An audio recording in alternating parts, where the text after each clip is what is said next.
pour soutenir plus de 230 000 ménages agricoles en améliorant la production, en réduisant les pertes post-récolte et en facilitant l'accès aux marchés locaux au Soudan.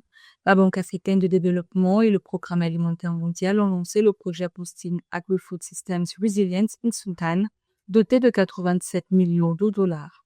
Déployé sur 4 ans dans les États du Sénart et du Nil-Bleu, l'initiative intervient alors que plus de 19 millions de personnes sont confrontées à des niveaux critiques d'insécurité alimentaire dans le pays. Investir dans les agriculteurs soudanais, c'est investir dans le redressement du pays et sa résilience à long terme.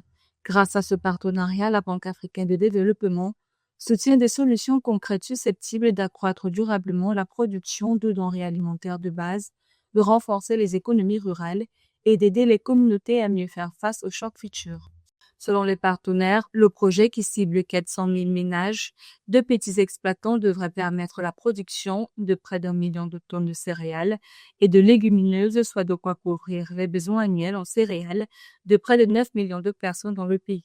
Depuis 2023, la BAD et le PAM ont investi 263 millions de dollars dans des programmes de résilience agricole au Soudan, une aide cruciale alors que plus de 20 millions de personnes y sont actuellement touchées par une grave insécurité alimentaire.